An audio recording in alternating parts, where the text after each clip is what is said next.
Hello everyone. आइए बेटा हम लोग स्टार्ट करते हैं आज।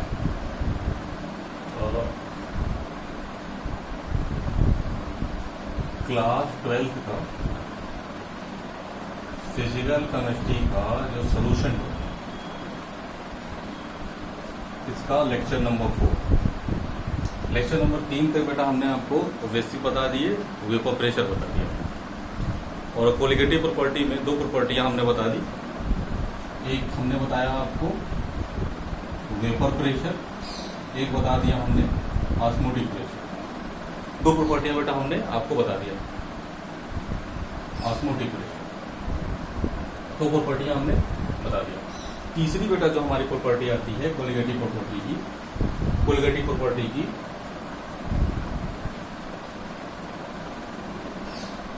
कोलिगेटिव प्रॉपर्टी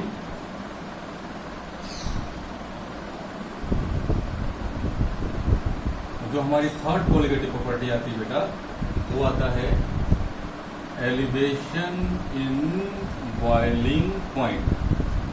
जो हमारा थर्ड प्रॉपर्टी आता है बेटा elevation in boiling point, third colligative. किसी पे बेटा आज बात होगी हमारा एलिवेशन इन बॉइलिंग पॉइंट। अच्छा, एलिवेशन मतलब क्या होता है? एलिवेशन एलिवेशन मतलब क्या होता है बेटा?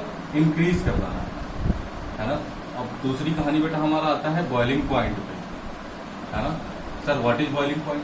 पहले तो सीख, मतलब बॉइलिंग पॉइंट में इंक्रीज कर जाना, सोल्यूशन के बॉइलिंग पॉइंट में इंक्रीज कर जाना या इंक्रीजमेंट हो जाना, वो हमारी क्या बेटा थर्ड कोलिगेटिव प्रॉपर्टी है या नेक्स्ट कोलिगेटिव प्रॉपर्टी है ना। 1 of 4 इन चारों में से एक कोलिगेटिव प्रॉपर्टी हमारी क्या बेटा? Elevation in boiling point. तो पहले तो यही सीख लेते हैं व्हाट इज बॉइलिंग पॉइंट। पहले तो यही सीख लेते हैं what is boiling point. Boiling point क्या होता है? पहले तो ये सीख लेते हैं व्हाट इज बॉइलिंग पॉइंट, है ना। कोई बताना चाहेगा?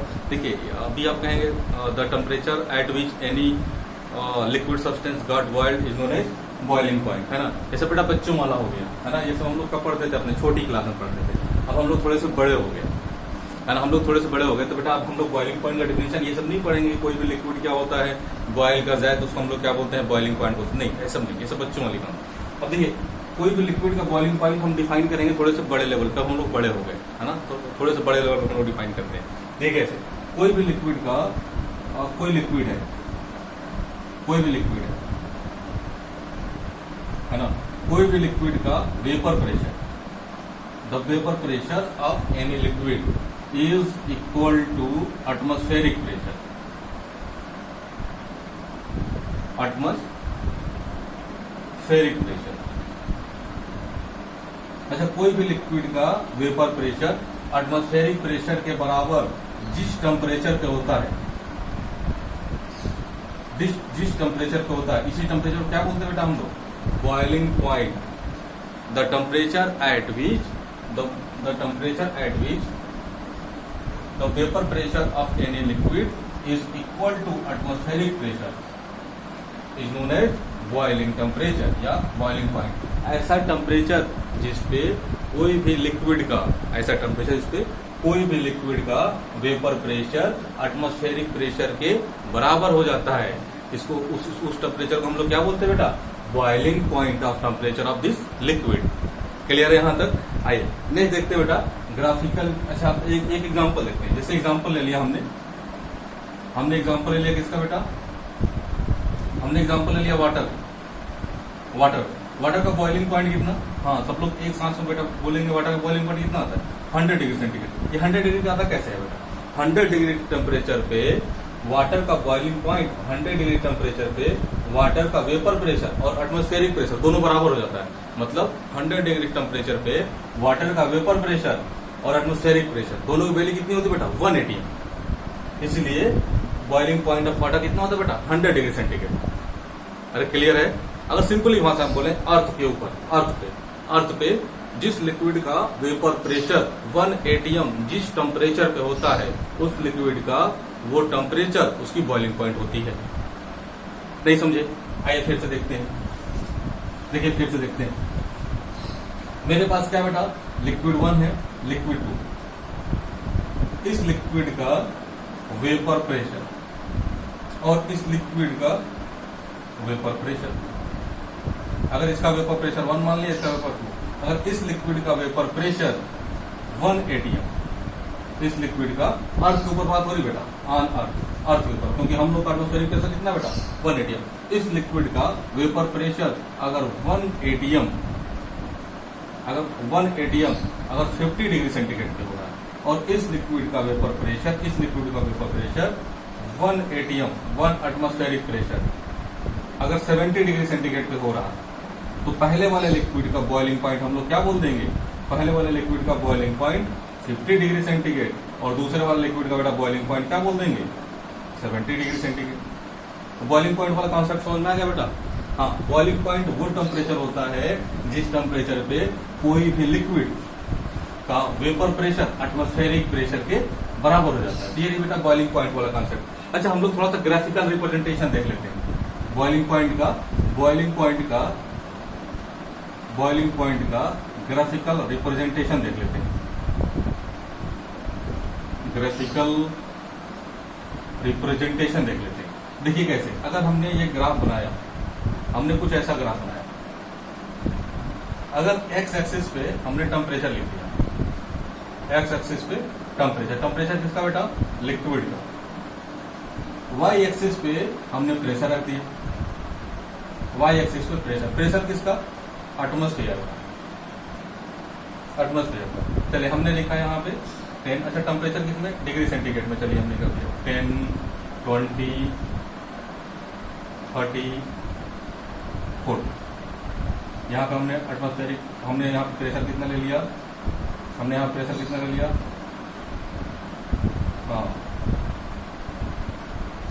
यहाँ प्रेशर लिया 0.2, 0.4, 0.5, 0.6, 0.7, 0.8, 2, 4, 6, 0.8, और यहाँ पे कितना होगा बेटा 1, हाँ 1.2। और ये प्रेशर कितना बेटा, जैसे हमने ये ले लिया, हमने कोई लिक्विड को हम बेटा गर्म किया, देखिए कैसे। अच्छा, लिक्विड को जब गर्म करेंगे तो टेम्परेचर बढ़ेगा,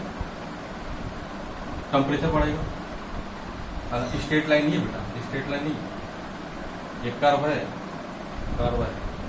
ठीक है बेटा। टेम्परेचर बढ़ा, जब लिक्विड का टेम्परेचर बढ़ाएंगे तो बेटा प्रेशर भी क्या होगा, कर्व फॉर्म में बढ़ेगा, ठीक है। अब इस लिक्विड का, जैसे कोई ये किसके लिए बेटा, ये लिक्विड के, इस लिक्विड का अब बॉइलिंग पॉइंट कैसे हम लोग डिफाइन करेंगे। देखिए, अगर एटमॉस्फेरिक प्रेशर है तो 1, हम लोग का एटमॉस्फेरिक प्रेशर कितना होता है बेटा 1 atm, इसको हमने इधर मिलाया और इसको बेटा हमने यहाँ मिलाया। तो इस पॉइंट पे सपोज अगर इसको पॉइंट हमने ए मान लिया, सपोज इसको पॉइंट का माना ए माना, तो ए पॉइंट पे एटमॉस्फेरिक प्रेशर इस टेम्परेचर पे क्या हो रहा है बेटा, सेम हो जा रहा है। इस टेम्परेचर पे एटमॉस्फेरिक प्रेशर क्या हो रहा है, सेम हो जा रहा है, ठीक है। अगर ये ग्राफ वेपर प्रेशर को रिप्रेजेंट कर रहा है, वेपर प्रेशर पॉइंट ए पर एटमॉस्फेरिक प्रेशर क्या हो रहा है बेटा बराबर। तो इस लिक्विड ए का बॉइलिंग पॉइंट कितना हो जाएगा 30 डिग्री सेंटीग्रेड। इस लिक्विड ए का बॉइलिंग पॉइंट कितना हो जाएगा 30 डिग्री सेंटीग्रेड। तो ये क्या बेटा, ये ग्राफिकल रिप्रेजेंटेशन है बॉइलिंग पॉइंट, ठीक है। अब हम लोग आते हैं अपने मेन टॉपिक पे, एलिवेशन इन बॉइलिंग पॉइंट। अब हम लोग मेन अपने टॉपिक पे आते हैं बेटा, एलिवेशन इन बॉइलिंग पॉइंट। अच्छा, एलिवेशन इन बॉइलिंग पॉइंट मतलब बॉइलिंग पॉइंट का बढ़ जाना।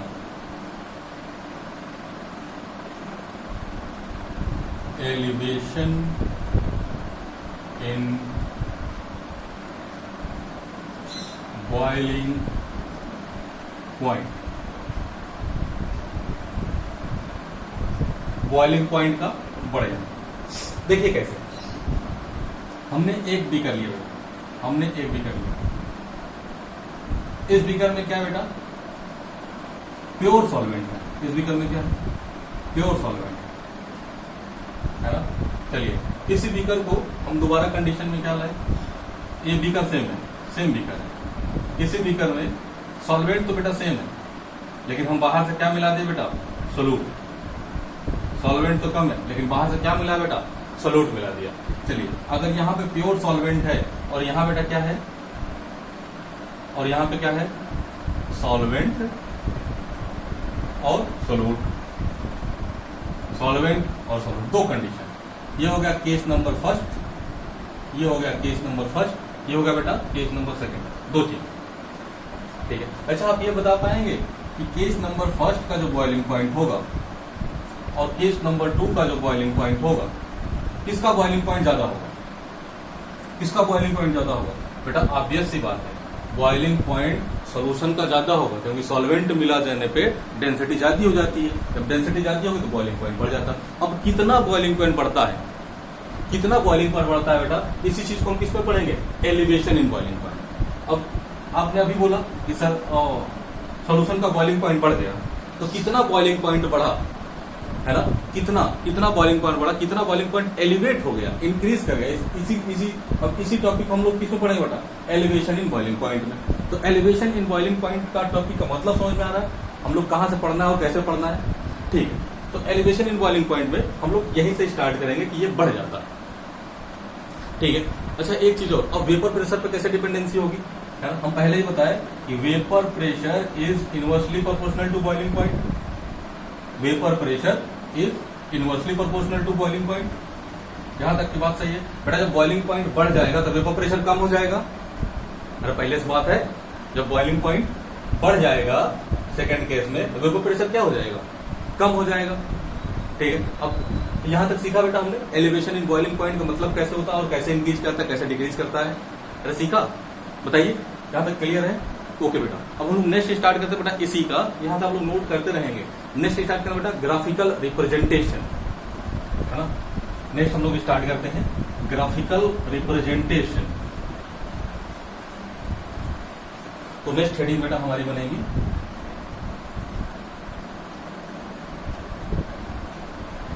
Graphical representation.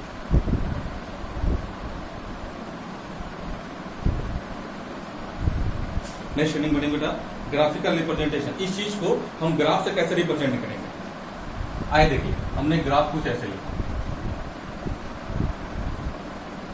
ऐसे ग्राफ बनाया। यहां पे हमने क्या बोल दिया बेटा, टेम्परेचर। यहां पे हमने क्या बोल दिया बेटा, हाँ वेपर प्रेशर, टेम्परेचर, और यहां पे हमने क्या बोल दिया, वेपर प्रेशर। चलिए अगर इस यहां पे रिप्रेजेंटेशन देखिए, अगर हमने बोला वेपर प्रेशर यहाँ पे क्या है 0 है, यहाँ पे क्या है 0.5 है, यहाँ पे क्या है 1 है। अब वेपर प्रेशर कितना बेटा एटीएम में, अच्छा 1 से ऊपर हम लोग नहीं लिख रहे क्योंकि एटमॉस्फेरिक प्रेशर क्या होता है बेटा, यही होता है। चलिए यहाँ पे हमने टेम्परेचर अगर लिखना चाहा, हमने यहाँ पे क्या लिख दिया, 10 लिख दिया, 20, 30 एंड 40, और टेम्परेचर किसमें बेटा डिग्री सेंटीग्रेड में लेकर चलना। ठीक है, अच्छा दो ग्राफ बनाएंगे, एक प्योर सॉल्वेंट के लिए बनाएंगे और एक सोल्यूशन के लिए बनाएंगे, एक प्योर सॉल्वेंट के लिए और एक सोल्यूशन के लिए। देखिए सॉल्वेंट के लिए हम ग्राफ बना रहे हैं, जीरो तो होगा नहीं बेटा, जीरो तो होगा नहीं। चलिए हम कुछ ऐसे बनाएंगे, ये ग्राफ किसके लिए बेटा, सॉल्वेंट के लिए। ये ग्राफ किसके लिए, सॉल्वेंट के लिए, है ना। चलिए एक ग्राफ और हमने बना दिया, एक ग्राफ इसी किसके लिए बेटा, सोल्यूशन के लिए, सोल्यूशन के लिए कहानी। ठीक है, चलिए सेम टेम्परेचर से हम दोनों को स्टार्ट करते हैं। चलिए हमने यहां से स्टार्ट किया, दोनों कहानी सोल्यूशन के लिए। अच्छा यहाँ पे देखिए बेटा, यहाँ पे हमने क्या लिखा 180 एटमॉस्फेरिक प्रेशर। बेटा जब इसको हम लोग यहाँ पे इधर अगर बढ़ाएंगे, अगर इधर हम लोग बढ़ा रहे हैं तो 1 एटमॉस्फेरिक प्रेशर एक यहाँ पे कट रहा है, एक यहाँ पे कट रहा है। 1 एटमॉस्फेरिक प्रेशर बेटा एक इधर और एक इधर। ठीक है, चलिए अगर बेटा हम इसको इंक्लाइन इधर करें, ये 20 पे आ गया, ये 30 पे आ गया, ये 20 पे आ गया। हाँ चलिए थोड़ा सा हम ऐसे देख लेते हैं, वो यहाँ मिल गया, एक टेम्परेचर हमको यहाँ मिला और एक टेम्परेचर हमको 20 पे मिला। पहला वाला जो ग्राफ इसके लिए था सॉल्वेंट के लिए था, दूसरा वाला ग्राफ किसके लिए है बेटा, सॉल्यूशन के लिए। पहले सॉल्वेंट का बॉइलिंग पॉइंट कितना हो जाएगा बेटा, बॉइलिंग पॉइंट ये वाला किसको रिप्रेजेंट कर रहा है, vapour pressure 1 atm। Vapour pressure 1 atm कितने पे आ रहा है बेटा, 20 पे। तो सॉल्वेंट का बीपी कितना हो जाएगा बेटा, boiling point of solvent 20 degree centigrade. अरे यहां तक सही।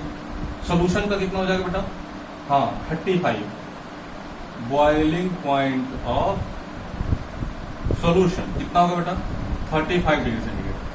ठीक है। अच्छा देखिए ग्राफ से भी पता चल रहा है कि बॉइलिंग पॉइंट का क्या हो रहा है बेटा, इंक्रीजमेंट हो रहा है, बॉइलिंग पॉइंट बढ़ रहा है। बॉइलिंग पॉइंट बढ़ा कितना बेटा, देखिए इतना ही तो बढ़ा, इतना ही तो बढ़ा। अच्छा इसको जो इंक्रीजमेंट इन बॉइलिंग पॉइंट इसको क्या बोलते हैं बेटा, delta TB, elevation in boiling point, इसको हम लोग क्या बोलते हैं, डेल्टा टीबी। अच्छा हम वैल्यू लेके चल रहे हैं बेटा, हम वैल्यू लेके चल रहे हैं, है ना, ये समझाने के लिए वैल्यू लिखे हैं, बाकी अभी जब हम डेरिवेशन करेंगे तो वैल्यू नहीं लिखा जाएगा। ठीक है। अच्छा यहाँ तक कहानी सही है, अरे यहाँ तक कहानी सही है। चलिए हमने वैल्यू बेटा क्या बता दिया आपको, समझाने के लिए बता दिया। हमने वैल्यू क्या बताया बेटा, समझाने के लिए केवल बताते हैं कैसे इंक्रीज करना। ठीक है। चलिए तो यहां से यहां तक की वैल्यू, ये क्या हो जाएगा बेटा, boiling point of solvent, solvent. और ये वाली पूरी वैल्यू क्या हो जाएगी, ये टोटल वैल्यू कितनी हो जाएगी बेटा, बॉइलिंग पॉइंट ऑफ सॉल्यूशन। अब देखिए elevation in boiling point represented by delta TB, delta TB, elevation in boiling point. अब देखिए डेल्टा टीबी को हम ऐसे भी तो लिख सकते हैं, देखिए यहां से ग्राफ से delta TB equal to DP of solution, DP of solution minus DP of solvent. बेटा हम लोग ऐसे भी तो लिख सकते हैं डेल्टा टीबी को, BP of solution minus BP of solvent. ये बेटा एक कहानी होगी यहाँ पे, इसको याद रखेंगे। ये तो बेटा अभी डेरिवेशन हमने स्टार्ट नहीं किया, एक कहानी यहाँ पे याद रखेंगे, delta TB equal to BP of solution minus BP of solvent. इसको याद रखेंगे बेटा, एक क्वेश्चन में हमारा क्या आएगा, काम आएगा, इसको याद रखेंगे, है ना। अब देखिए बेटा ग्राफ से हम ये बता सकते हैं, देखिए यहां तक मिटा रहे हैं, अब हम ग्राफ देख रहे हैं, यहां तक मिटा रहे हैं, हम ग्राफ देख रहे हैं। फ्रॉम ग्राफ से बेटा हम बता सकते हैं delta TB is directly proportional to P not solvent minus PS. Delta TB is directly proportional to P not solvent minus PS. और एक चीज और बेटा, P not solvent minus PS किसके बराबर होता है बेटा, मोलैलिटी के। P not solvent minus PS किसके बराबर होता है, मोलैलिटी के। तो पहला इक्वेशन यहाँ और दूसरा रिप्रेजेंटेशन क्या बेटा, we know that P not solvent minus PS equal to small M molality, इन्होंने स्मॉल एम मोलैलिटी, है ना, मोलैलिटी। तो देखिए यहां से कैसे, अच्छा हम इन दोनों से, ये पहला और दूसरा, इन दोनों से हम ये भी तो लिख सकते हैं delta TB is directly proportional to molality. ये बेटा हमारा क्या आता है, main formula, delta TB is directly proportional to molality. और देखिए बेटा हमने बताया था एलिवेशन इन बॉइलिंग पॉइंट हमारा कोलिगेटिव प्रॉपर्टी कैसे हो जाएगा। देखिए डेल्टा टीबी किस पर डिपेंड कर रही बेटा, मोलैलिटी पे, और मोलैलिटी किस पर डिपेंड करती है बेटा, है ना। मोलैलिटी का देखिए फॉर्मूला क्या होता है, number of mole of solute upon mass of solvent in KG. देखिए नंबर ऑफ पार्टिकल पे डिपेंड कर रहा है molality, molality number of particle पे डिपेंड कर रहा है। तो डेल्टा टीबी भी किस पे डिपेंड कर रहा है, डेल्टा टीबी भी किस पे डिपेंड कर रहा है बेटा, बताइए। डेल्टा टीबी भी किस पे डिपेंड कर रहा है, नंबर ऑफ पार्टिकल पे। जब डेल्टा टीबी भी नंबर ऑफ पार्टिकल पे डिपेंड कर रहा है, तो डेल्टा टीबी क्या हो जाएगा हमारा, कोलिगेटिव प्रॉपर्टी हो जाएगा। अरे होगा, यस बेटा। अब देखिए ये तो बेटा हमारा क्या होगा, रिप्रेजेंटेशन हो गया। अब हमको कोई भी देखिए फार्मूला हमको क्या चाहिए होता है, अब हमको फार्मूला बनाना है तो प्रोपोर्शनलिटी हटा क्या लगाएंगे, कांस्टेंट लगाएंगे। तो कांस्टेंट क्या होता है बेटा, डेल्टा टीवी के F sorry KB into molality, delta TB equal to molality. तो बेटा ये हमारा क्या आता है, मेन फार्मूला आ जाता है, elevation in boiling point equal to KB into molality. ये हमारा क्या आता है फार्मूला, एक फार्मूला तो ये आ गया। ये क्या है बेटा, हमारा पूरा डेरिवेशन है, ये क्या हमारा पूरा डेरिवेशन है। और ये क्या है बेटा, ये हमारा फार्मूला। अब सर केबी क्या है, केबी क्या है, मोलल एलिवेशन कांस्टेंट। केबी क्या है, मोलल एलिवेशन कांस्टेंट है ना।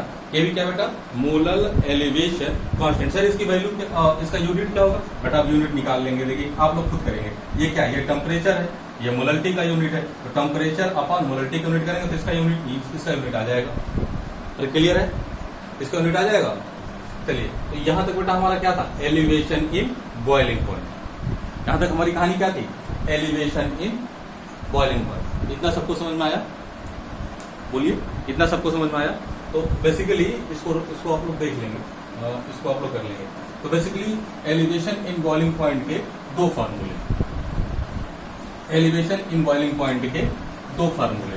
पहला फार्मूला बेटा हमने क्या बताया था आपको, delta TB equal to boiling point of solution, boiling point of solution minus boiling point of solvent. एक फार्मूला तो ये हो गया। दूसरा formula delta TB equal to KB into molality, delta TB equal to KB into molality. दूसरा formula बेटा यहां से, तो ये टोटल बेटा हमारा क्या है, दो फार्मूले हैं। और इन्हीं दोनों बेटा हमारे क्वेश्चन क्या होते हैं, सॉल्व हो जाते हैं। एलिवेशन इन बॉइलिंग पॉइंट के ये भी सॉल्व हो जाते हैं। एक क्वेश्चन देखिए यही दोनों फार्मूले लगते हैं बेटा।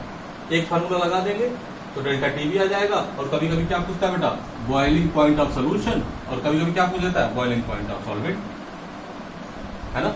ऐसे ही तो ये टोटल दो फार्मूले बेटा लगते हैं हमारा, elevation in boiling point delta TV. ठीक है, तो बेटा हमने आपको तीन कोलिगेटिव प्रॉपर्टी पढ़ा दिया, वेपर प्रेशर पढ़ा दिया, ऑस्मोटिक प्रेशर पढ़ा दिया, एलिवेशन इन बॉइलिंग पॉइंट पढ़ा दिया। ठीक है बेटा, चलिए नेक्स्ट देखते हैं।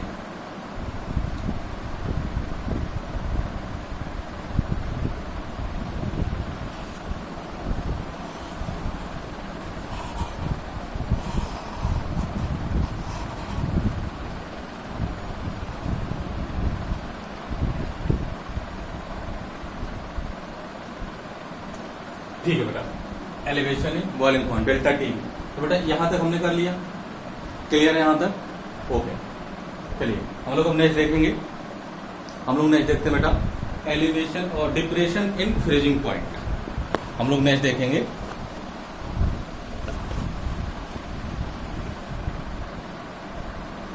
ठीक, हम लोग बेटा नेक्स्ट कोलिगेटिव प्रॉपर्टी देखेंगे, डिप्रेशन इन फ्रीजिंग पॉइंट। बेटा एलिवेशन इन बॉइलिंग पॉइंट अगर आपने देख लिया तो डिप्रेशन इन फ्रीजिंग पॉइंट भी क्या होगा बेटा, सेम है ना। नेक्स्ट हमारा आता है बेटा लास्ट और फोर्थ, डिप्रेशन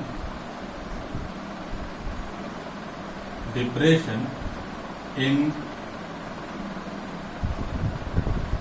फ्रीजिंग पॉइंट, जिसको हम लोग रिप्रेजेंट करते हैं डेल्टा टीएफ। फ्रीजिंग पॉइंट में कम हो जाना, फ्रीजिंग पॉइंट का कम हो जाना। नेक्स्ट हमारी कोलिगेटिव प्रॉपर्टी क्या है बेटा, फ्रीजिंग पॉइंट का कम हो जाना, डिप्रेशन इन फ्रीजिंग पॉइंट। फिर से वही कहानी, डिप्रेशन मतलब क्या, डिप्रेशन मतलब क्या सर, घट जाना, है ना। अब फिर से वही बात आ गई सर, पहले तो फ्रीजिंग पॉइंट का मतलब बताइए, फिर डिप्रेशन इन फ्रीजिंग पॉइंट देखेंगे। पहले तो फ्रीजिंग पॉइंट का मतलब बताए तो फिर से फ्रीजिंग पॉइंट देखेंगे। तो पहले हम लोग बेटा फ्रीजिंग पॉइंट देखते हैं। व्हाट इज फ्रीजिंग पॉइंट, कोई बताना चाहेगा? हाँ, फिर से वही कहानी नहीं, the temperature at which any liquid got solid is known as freezing, नहीं गलत हो जाएगा, तो बेटा बच्चों वाला नहीं। फिर से बच्चों वाला नहीं आए, देखें बेटा हम लोग फ्रीजिंग पॉइंट देखते हैं।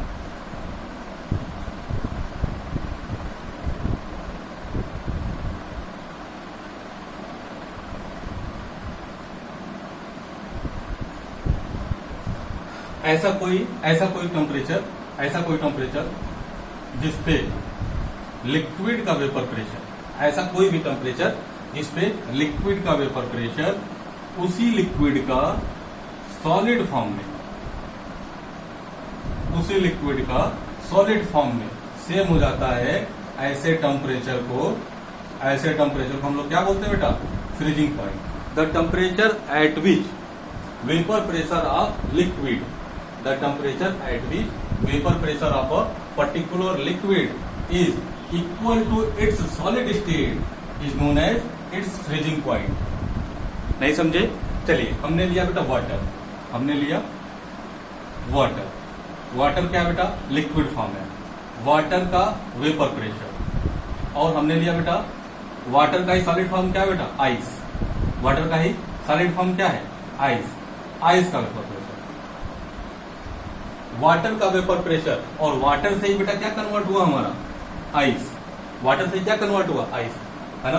वाटर और आइस का वेपर प्रेशर जिस टेम्परेचर पे, वाटर और आइस का वेपर प्रेशर जिस टेम्परेचर पे सेम हो जाता है, इसी टेम्परेचर को बेटा हम लोग क्या बोल देते हैं? इस टेम्परेचर क्या बोलते हैं? Freezing point. और बेटा वाटर और आइस, इसका फ्रीजिंग पॉइंट क्या होगा बेटा? 0 डिग्री सेंटीग्रेड। इतना क्लियर हो रहा है? ऐसा टेम्परेचर जिसपे उस सब्सटेंस का लिक्विड फॉर्म का वेपर प्रेशर और उसी सब्सटेंस का सॉलिड फॉर्म का वेपर प्रेशर सेम हो जाता है ना? सेम हो जाता है, उस टेम्परेचर को हम लोग क्या बोलते हैं बेटा? उस टेम्परेचर को क्या बोलते हैं? फ्रीजिंग पॉइंट, है ना? केवल वाटर के लिए नहीं। चलिए हमने क्या किया? कोई भी सब्सटेंस लिया, पहले उसको लिक्विड फॉर्म में किया और उसको फिर से सॉलिड फॉर्म में किया, और दोनों का वेपर प्रेशर एक पर्टिकुलर टेम्परेचर पे क्या कर दिया? लाके सेम कर दिया। दोनों का वेपर प्रेशर एक पर्टिकुलर टेम्परेचर पे लाके क्या कर दिया बेटा? सेम कर दिया। तो उस टेम्परेचर को फ्रीजिंग पॉइंट, उस लिक्विड का फ्रीजिंग पॉइंट बोल दिया जाएगा। अरे क्लियर है? चलिए, अच्छा ये थोड़ा टेक्निकल डेफिनेशन होगा। आइए थोड़ा सा नॉर्मल डेफिनेशन सीखते हैं। The temperature at which any substance exist both liquid and solid form is known as freezing point। ऐसा टेम्परेचर जिसपे कोई भी लिक्विड, सॉलिड और जैसे हमने लिया बेटा वाटर ले लिया, कुछ हम ऐसे बना दिए वाटर, आइस। अब ये कोई एक पर्टिकुलर टेम्परेचर पे होंगे, ये दोनों बेटा क्या होंगे? एक पर्टिकुलर टेम्परेचर पे होंगे, और इसी टेम्परेचर को क्या बोल दिया बेटा हमने? Freezing point. इसी टेम्परेचर को क्या बोल दिया हमने? Freezing point. अरे क्लियर हो पा रहा है? चलिए ठीक है। अब देखिए बेटा नेक्स्ट देखते हैं ग्राफिकल रिप्रेजेंटेशन। इसका बेटा हम लोग क्या देखते हैं? Graphical representation.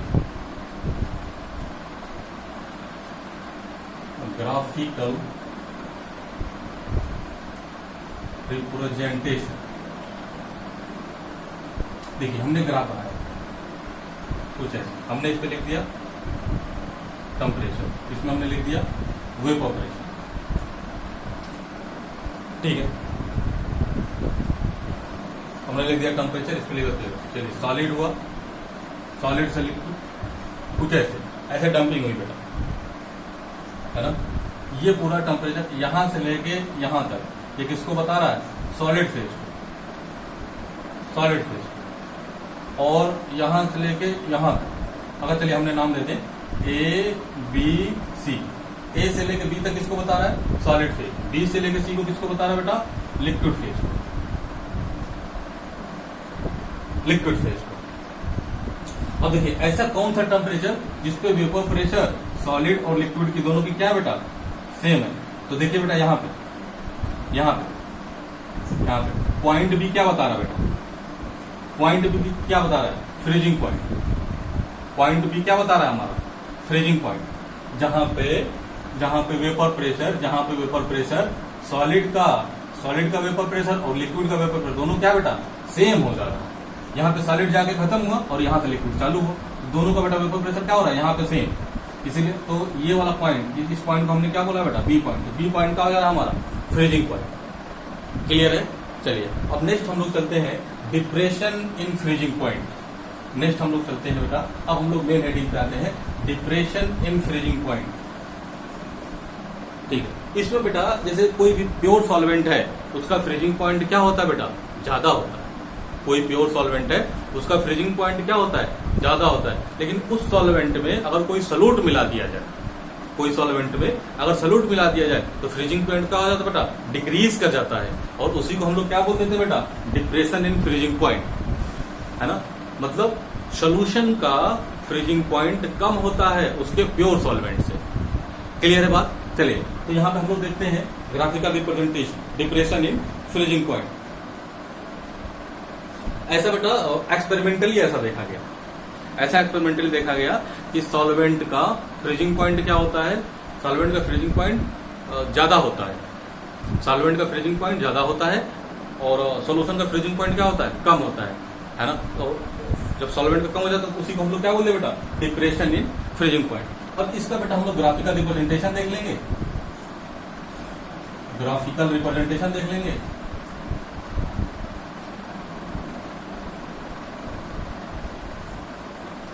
ग्राफिकल रिप्रेजेंटेशन और डेरिवेशन देख लेंगे। चलिए ग्राफिकल रिप्रेजेंटेशन देखते हैं। देखिए कैसे, हमने ग्राफ खींचा बेटा कुछ ऐसा, एक्स एक्सिस पे हमने टेम्परेचर कर लिया, वाई एक्सिस पे हमने वेपर प्रेशर कर लिया। चलिए हम ये रहा हमारा सॉल्वेंट का पहला ग्राफ किसका बेटा, सॉल्वेंट का, है ना। ये ग्राफ किसको रिप्रेजेंट कर रहा है बेटा, सॉल्वेंट के लिए, सॉल्वेंट के लिए। ये सॉल्वेंट का क्या है, यहाँ पे सॉलिड फेज है, सॉलिड फेज है।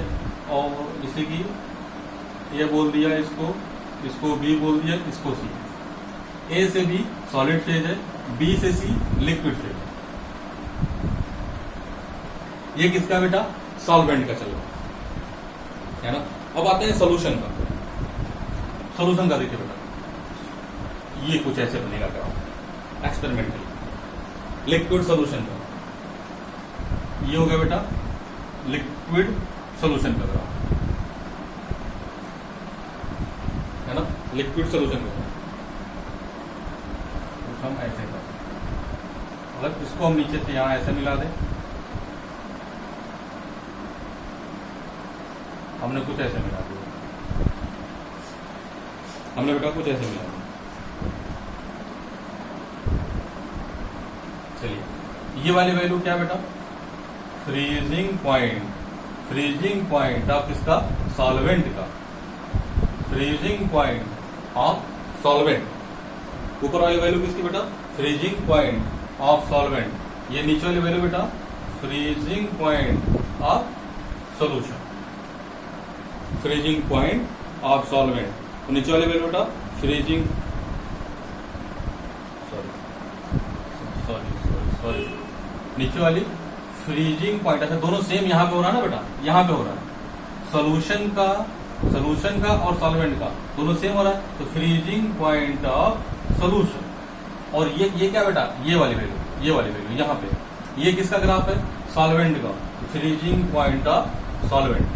अब देखिए बेटा सॉल्वेंट का फ्रीजिंग पॉइंट ज्यादा है और बेटा ये क्या है, ये सॉल्यूट का फ्रीजिंग पॉइंट कम है। तो सॉल्यूट का फ्रीजिंग पॉइंट कम है, कितना कम है बेटा, डेल्टा टी एफ। और इसी डेल्टा टी एफ को बेटा क्या बोलते थे हम लोग, डिप्रेशन इन फ्रीजिंग पॉइंट। इसी डेल्टा टी एफ को क्या बोलते थे बेटा, डिप्रेशन इन फ्रीजिंग पॉइंट। अरे क्लियर कहानी है यहां से। चलिए पहला ही फॉर्मूला बेटा इस ग्राफ से, फ्रॉम ग्राफ से बेटा क्या बना, delta T F equal to freezing point of solvent, freezing point of solvent minus freezing point of solution, freezing point of solvent minus freezing point of solution. ये तो बेटा हमारा क्या हो गया, ग्राफ से पता चल गया। तो बेटा पहला फार्मूला हमारा यहीं से हो गया, पहला फार्मूला यहां से। अब दूसरा कहानी देखते हैं बेटा, दूसरा देखते हैं ग्राफ। अच्छा ये वाला, ये किसका है बेटा, वेपर प्रेशर।